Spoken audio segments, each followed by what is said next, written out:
Assalamualaikum warahmatullahi wabarakatuh. Pada video kali ini, saya Anissa Aprianti dan teman saya. Nama saya Zulfa Aulia Nur Putri. Akan membahas tentang perencanaan laba.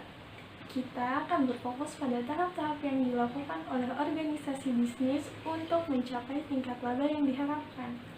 Perencanaan laba dicapai melalui penyusunan sejumlah anggaran yang jika disatukan, anggaran-anggaran ini akan menjadi anggaran induk. Nah, anggaran induk ini merupakan alat manajemen yang sangat penting untuk mengomunikasikan rencana manajemen, untuk mengalokasikan sumber daya, dan mengkoordinasikan aktivitas. Nah, apa sih itu anggaran? Menurut Matiasmo, anggaran merupakan estimasi kinerja yang hendak dicapai selama waktu tertentu yang dinyatakan dalam ukuran finansial. Nah, sedangkan penganggaran merupakan proses mempersiapkan anggaran. Anggaran memiliki dua tujuan. Tujuan pertama merupakan tujuan perencanaan, di mana dimulai dari merumuskan tujuan hingga menyusun anggaran untuk mencapai tujuan tersebut. Tujuan kedua merupakan tujuan pengendalian. Tujuan ini digunakan untuk memastikan rencana yang telah dibuat dijalankan dengan tepat.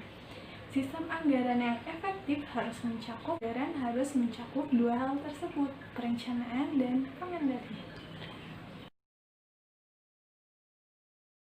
Tadi dijelaskan mengenai pengertian penganggaran. Di sini saya akan menyebutkan apa aja sih manfaat dari penganggaran itu.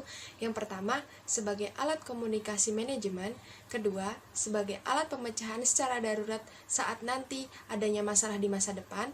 Lalu yang ketiga, sebagai alat alokasi sumber daya di berbagai organisasi.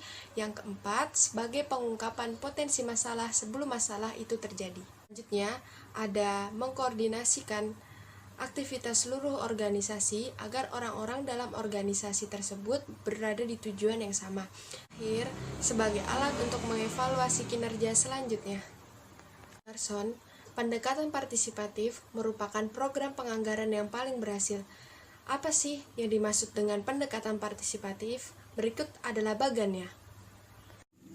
Dari bagan ini bisa kita lihat bahwa pendekatan partisipatif ini merupakan pendekatan penganggaran yang disusun dengan kerjasama dan partisipan penuh dari seluruh manajer pada segala tingkatan dalam pembuatan estimasi anggarannya sendiri. Anggaran induk mengandung sejumlah anggaran terpisah, tetapi anggaran-anggaran ini saling berkaitan satu sama lainnya. Teman-teman bisa melihat bahwa ini merupakan gambaran dari anggaran induk, yang mana di sini ada banyak anggaran-anggaran dan semuanya saling berketerkaitan satu sama lain. Anggaran penjualan membantu menentukan jumlah yang perlu diproduksi. Jadi, anggaran produksi disusun setelah anggaran penjualan tersusun. Anggaran produksi kemudian digunakan untuk menentukan anggaran biaya produksi yang meliputi anggaran bahan langsung, anggaran tenaga kerja langsung, anggaran overhead manufaktur. Anggaran-anggaran ini kemudian digabungkan dengan data dari anggaran penjualan dan anggaran beban penjualan dan administrasi untuk menentukan anggaran kas. Setelah anggaran kas disiapkan, anggaran laba rugi dapat dibuat. Kemudian, anggaran laporan posisi keuangan juga dapat disusun.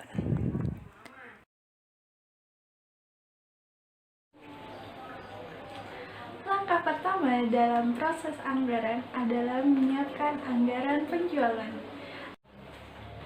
Anggaran penjualan merupakan tabel terperinci yang menunjukkan perkiraan penjualan selama periode anggaran. Anggaran penjualan yang akurat merupakan kunci bagi proses penganggaran secara keseluruhan. Seluruh bagian anggaran lain dalam anggaran induk sedikit banyaknya tergantung pada anggaran penjualan. Teman-teman mungkin sudah tahu banyaknya es krim yang dianggarkan tiap kuartal ini didapatkan dari tren kuartal-kuartal atau tahun-tahun sebelumnya. Bisa dilihat di kuartal pertama, kedua, ketiga, dan keempat. Di kuartal ketiga, banyaknya es krim lebih tinggi dari kuartal-kuartal yang lainnya. Nah, teman-teman bisa lihat banyaknya es krim di kuartal 1, 2, 3, dan 4. Di kuartal 3 merupakan anggaran penjualan yang paling tinggi dari kuartal-kuartal yang lainnya. Bisa diperkirakan kuartal ketiga ini merupakan bulan Juli, Agustus, September yang dimana bulan ini merupakan musim panas. Nah, jadi pasti dong banyak orang-orang yang bakal lebih sering beli es krim ketimbang di kuartal keempat atau kuartal ke-1 yang merupakan musim dingin. Harga jual per kotak atau per bungkus es krimnya kuartal pertama, kedua, ketiga, dan keempat sama-sama dijual dengan harga $20. Harga jual per kotak yang dianggarkan oleh Hampton Freeze di kuartal pertama, kedua, ketiga, dan keempat sama-sama sebesar $20. Maka Hampton Freeze di kuartal pertama akan mendapatkan sebanyak $200.000, kuartal kedua $600.000, kuartal ketiga akan mendapatkan $800.000, kuartal keempat akan mendapatkan $400.000. Di sini ada schedule perkiraan penerimaan kasnya, di mana kuartal pertama ini tiap per kuartalnya akan dibagi 2, yang mana diterima dalam periode berjalan sebesar 70% dan penjualan yang diterima dalam periode setelah penjualan 30%. Kenapa ini dibagi 2? Karena di perusahaan ada sistem yang namanya cut off. Biasanya perkiraan tanggalnya di tanggal 20 atau 25, tergantung perusahaannya. Nah, ini kalau misalnya udah masuk di tanggal cut off 20 ke sana gitu atau 25 ke sana, ini akan masuk ke bulan berikutnya. Kalau di sini bahas tentang kuartal, maka dia akan masuk ke kuartal berikutnya. Maka 200.000 ini di kuartal pertama hanya akan mendapatkan 140.000. Yang 30%-nya akan masuk di kuartal kedua. Ini perkiraan penerimaan kasnya akan diterima di kuartal kedua sebesar 60.000. Begitu juga untuk kuartal-kuartal selanjutnya. Anggaran produksi disusun setelah anggaran penjualan. Anggaran produksi menampilkan jumlah unit yang harus diproduksi selama setiap periode anggaran untuk memenuhi rencana penjualan dan juga untuk menghasilkan persediaan akhir yang diinginkan. Seperti yang terlihat, ini merupakan contoh anggaran produksi Hampton Freeze tahun 2012. Baris pertama dari anggaran produksi menunjukkan anggaran penjualan yang diambil secara langsung dari anggaran penjualan sebelumnya. Yang tadi yang 10.000 di kuartal pertama, kuartal kedua 30.000, kuartal ketiga 40.000, kuartal keempat 20.000. Total kebutuhan untuk kuartal pertama dihasilkan dengan menambahkan anggaran penjualan di kuartal pertama 10.000 kotak untuk kuartal tersebut dengan persediaan akhir yang diharapkan sebesar 6.000 kotak. Nah, persediaan akhir ini ditunjuk sebagai cadangan bila masalah terjadi dalam produksi atau penjualan yang meningkat secara tidak terduga. Karena penjualan yang dianggarkan untuk kuartal kedua adalah 30.000 kotak, dan manajemen menginginkan persediaan akhir setiap kuartal adalah 20% dari penjualan kuartal berikutnya. Nah, maka persediaan akhir yang diinginkan di kuartal pertama adalah 6.000 kotak. Didapatkan dari 20% dari 30.000 kotak di kuartal kedua. Karena Hampton Freeze ini memiliki persediaan awal barang jadi sebanyak 2.000 kotak di akhir tahun 2011 di kuartal keempat, maka produksi di kuartal pertama hanya sebesar 14.000 kotak. Begitupun di kuartal-kuartal berikutnya. Kuartal kedua ada 30.000 kotak, terus ditambah sama 6.000 kotak dari 20% dikali 40.000 kotak di kuartal ketiga. Dijumlahkan hasilnya 38.000 kotak. Lalu ada persediaan awalnya. Persediaan awal itu didapatkan persediaan akhir yang diinginkan di kuartal pertama sebesar 6.000. Lalu dikurangi, maka produksi di kuartal kedua hanya sebesar 32.000 kotak.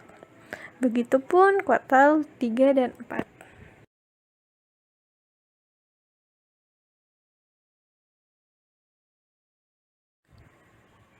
Anggaran bahan baku langsung dapat disusun setelah kebutuhan produksi selesai dihitung. Anggaran bahan baku langsung menunjukkan secara terperinci bahan mentah yang harus dibeli untuk memenuhi anggaran produksi dan untuk memenuhi jumlah persediaan yang memadai. Di baris pertama, dalam anggaran bahan langsung menunjukkan produksi yang dibutuhkan dalam masing-masing kuartal, yang diambil secara langsung dari anggaran produksi. Karena produksi yang dibutuhkan di kuartal pertama adalah 14.000 kotak es krim dan masing-masing kotak membutuhkan 15 pon gula. Kotak kebutuhan Skip, jangan masuk ke baris pertama dulu. Oke, lanjut. Terlihat ini merupakan contoh anggaran bahan langsung Hampton Freeze tahun 2012. Nah, di baris pertama dalam anggaran bahan langsung menunjukkan produksi yang dibutuhkan dalam masing-masing kuartal yang diambil secara langsung dari anggaran produksi. Nah, karena produksi yang dibutuhkan di kuartal pertama sebanyak 14.000 kotak es krim dan masing-masing pak membutuhkan 15 pon gula, maka kebutuhan produksi adalah 210.000 pon gula. Ini didapatin dari 14.000 kotak es krim dikali 15.000 pon per kotak. Selain itu, manajer juga menginginkan persediaan akhir sebesar 48 pon gula, yaitu 10% dari kebutuhan kuartal berikutnya sebesar 480 pon. Nah, tapi karena perusahaan telah memiliki 21.000 pon di persediaan awal, maka yang dibutuhkan hanya sebesar 237 pon gula yang perlu dibeli. Maka biaya bahan mentah yang dibeli ditentukan dengan mengalihkan jumlah bahan mentah yang akan dibeli dengan biaya bahan mentah per unitnya. Karena 273 pon gula yang akan dibeli selama kuartal pertama dan harga gulanya itu sebesar $0,2 per pon, maka total biayanya akan menjadi $47.400. Ini dihasilkan dari 237.000 pon dikali $0,2 per ponnya.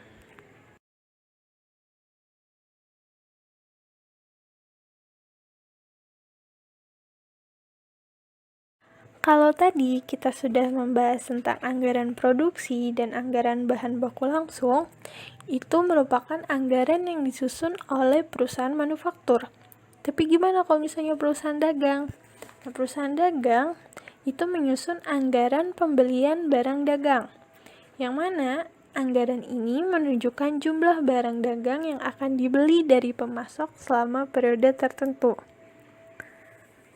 Perusahaan dagang menyusun anggaran pembelian persediaan seperti pada gambar untuk masing-masing jenis barang yang terdapat dalam persediaan.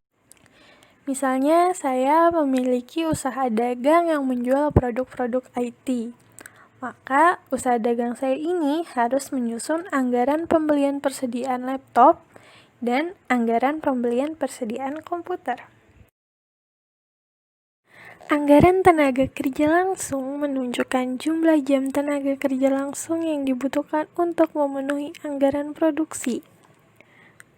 Seperti yang terlihat, ini merupakan contoh anggaran tenaga kerja langsung dari Hampton Freeze tahun 2012.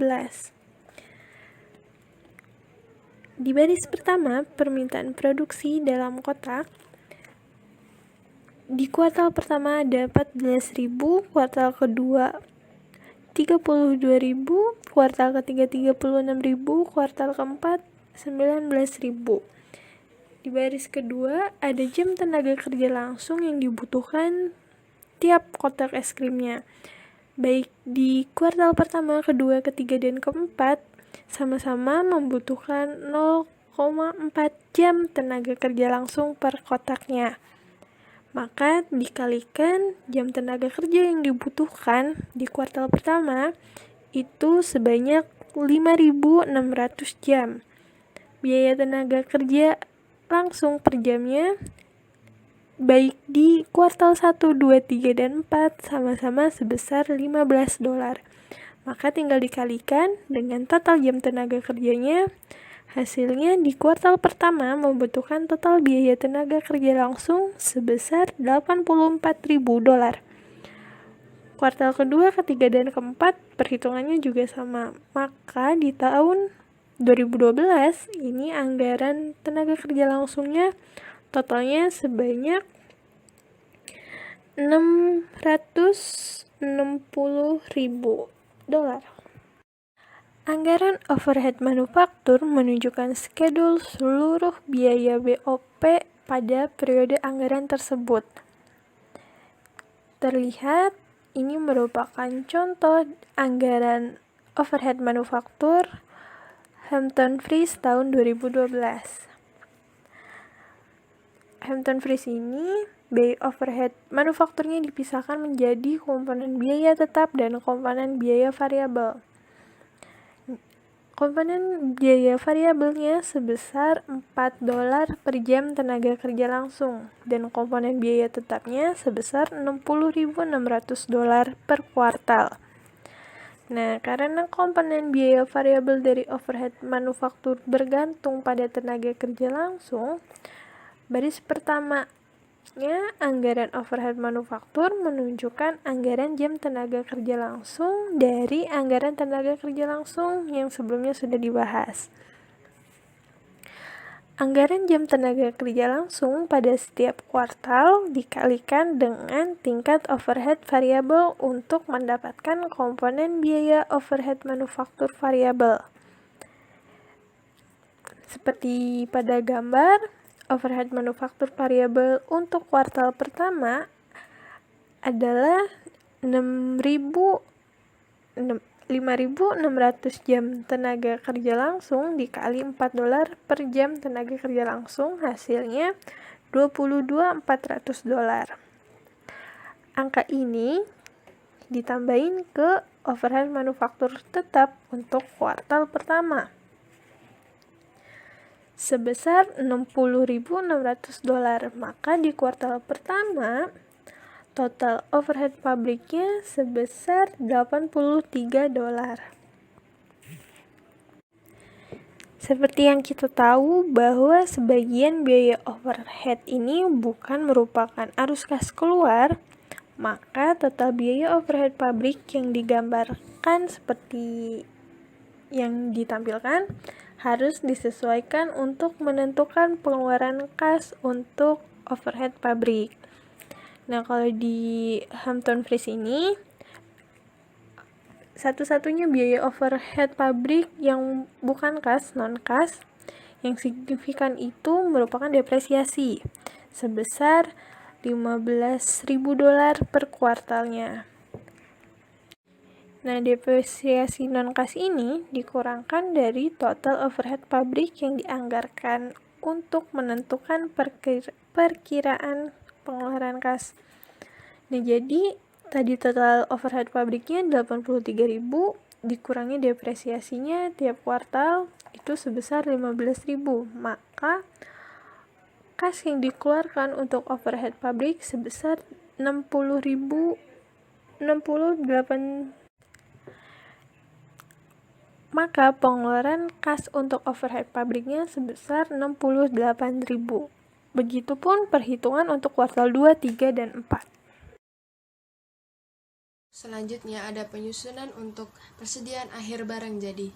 Di sini datanya Hapton Freeze anggaran persediaan barang jadi akhir berdasarkan penentuan biaya penyerapan untuk tahun yang berakhir di 31 Desember 2012. Di sini untuk biaya produksi per kotak ada bahan baku langsung dengan kuantitas 15 pon dengan biaya $0,20 per pon, totalnya $3. Lalu ada tenaga kerja langsung dengan kuantitas 0,40 jam dengan biaya $15 per jam, lalu dengan total $6. Selanjutnya ada biaya overhead pabrik dengan kuantitas 0,40 jam dengan biaya $15 per jam dengan total $4. Jadi biaya produksi per unit atau per kotak itu sebanyak $13. Untuk selanjutnya kita akan menghitung persediaan akhir barang jadi.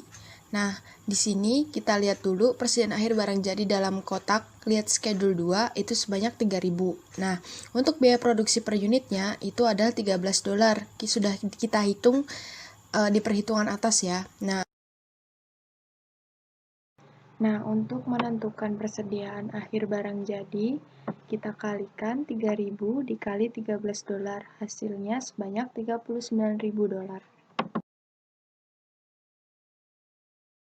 Selanjutnya adalah anggaran beban penjualan dan administrasi. Di sini ada data untuk anggaran beban penjualan dan administrasi untuk tahun yang berakhir di 31 Desember 2012. Anggaran penjualan dalam kotak, lihat schedule 1. Untuk kuartal 1 sebanyak 10.000. Beban penjualan dan administrasi variabel per kotak $1,8. Lalu beban penjualan dan administrasi variabel per kotak sebanyak 18.000, itu dari 10.000 dikali $1,8. Lalu ada beban penjualan dan administrasi tetap, ada iklan sebanyak 20.000, gaji eksekutif 55.000, asuransi 10.000, lalu pajak properti 4.000, depresiasi ada 10.000. Lalu total anggaran beban penjualan dan administrasi tetap ditambah semuanya jadi 99.000. Untuk perhitungan pengeluaran kas untuk beban penjualan dan administrasi, setelah kita hitung tadi total anggaran beban penjualan dan administrasi tetap, kita hitung untuk pengeluaran kas beban penjualan dan administrasi itu kita tambahkan antara beban penjualan dan administrasi variabel per kotak sebanyak $18.000 untuk kuartal pertama, ditambah dengan total anggaran beban penjualan dan administrasi tetap sebanyak 99.000. Jadi, total anggaran beban penjualan dan administrasi sebanyak 117.000. Dikurangin depresiasi sebanyak 10.000. Jadi, untuk pengeluaran kas beban penjualan dan administrasi untuk kuartal pertama sebanyak $107.000. Untuk perhitungan kuartal 2, 3, dan 4 itu perhitungannya sama, tinggal kita melanjutkan saja. Ya, ada anggaran kas. Jadi anggaran kas itu terdapat 4 bagian. Yang pertama, bagian penerimaan kas yang bertugas untuk menerima kas masuk dari penjualan ataupun dari aktivitas lain kecuali dari aktivitas pendanaan. Nah, untuk yang kedua itu adalah bagian pengeluaran kas yang bertugas untuk pembayaran kas di periode anggaran. Lalu yang ketiga, ada bagian kekurangan dan kelebihan kas yang bertugas untuk menentukan apakah perusahaan kekurangan ataupun kelebihan kas. Ada bagian pendanaan. Perlu diingat, jika perusahaan kekurangan kas, maka perusahaan harus meminjam dana. Jika perusahaan kelebihan kas, maka harus menginvestasikan kelebihan kasnya tersebut.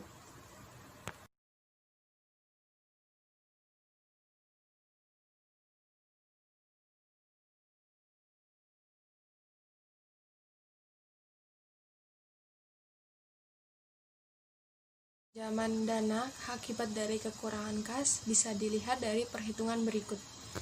Bisa kita lihat dari data informasi manajemen tadi. Untuk kekurangan kas bisa kita hitung dengan cara seperti berikut. Dikarenakan total pengeluaran kas untuk kuartal pertama sebanyak 366.500 dan total yang tersedia hanya 272.500, maka terdapat kekurangan sebesar 94.000. Itu dari 366.500 dikurang 272.500. Nah, untuk perhitungannya, saldo akhir kas yang diinginkan tadi kan setidaknya itu $30 yang diinginkan oleh manajemen, dan ditambah kekurangan kas yang tersedia di atas pengeluaran. Nah, itu kekurangan kas atas pengeluaran itu sebanyak $94.000, maka pinjaman dibutuhkan itu sebanyak $124.000. Untuk persyaratan dari bank itu kan kita harus meminjam itu kelipatan 10.000, jadi kita nggak bisa minjam pas gitu $124.000, jadi kita harus minjam kelipatan 10.000 yaitu sebanyak $130.000. Ada susunan untuk anggaran kas. Yang kuartal pertama itu ada saldo awalnya 42.500, lalu ditambah penerimaannya dari penagihan pelanggan sebanyak $230.000, itu dilihat dari schedule 1. Lalu total kas yang tersedia sebanyak $272.500. Nah, untuk dikurangi pengeluaran itu total pengeluarannya sebanyak $356.500. Nah, jadi kekurangan kasnya itu sebanyak $94.000. Sedangkan untuk pendanaan pinjamannya itu sebanyak $130.000, pelunasan di akhir tahunnya tidak ada, lalu bunganya tidak ada, total pendanaannya sebanyak $130.000. Nah, saldo kas akhirnya itu sebanyak $36.000. Untuk kuartal 2, 3, dan 4 perhitungannya sama, hanya untuk di kuartal 3 dan 4 itu tidak ada peminjaman karena tidak ada kekurangan kas di kuartal 3 dan juga 4. Untuk anggaran kas, saldo akhir di tahun 2012 itu sebanyak 41.400.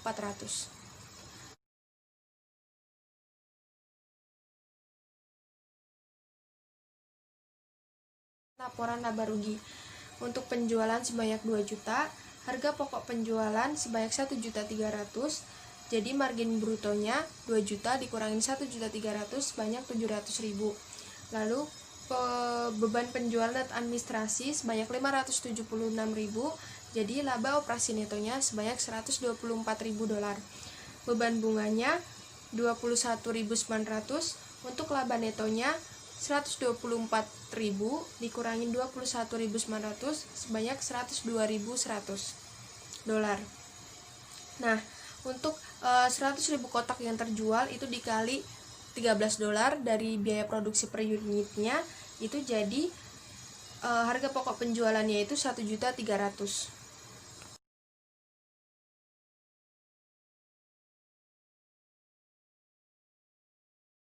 Itu ada anggaran laporan posisi keuangan. Yang pertama itu ada bagian aset lancar terdiri kas sebanyak 41.400, piutang usaha sebanyak 120.000, persediaan bahan mentah sebanyak 4.500, lalu persediaan barang jadi sebanyak 39.000, jadi total aset lancarnya sebanyak 204.900. Untuk aset tetap terdiri dari tanah sebanyak 80.000, bangunan dan peralatan 830.000, lalu dikurangin akumulasi depresiasi sebanyak 392.000.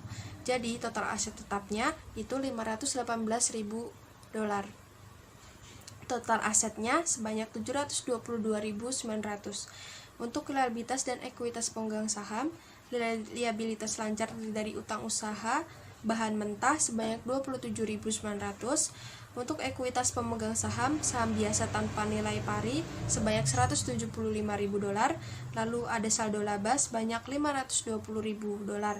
Jadi total ekuitas pemegang sahamnya sebanyak $695.000.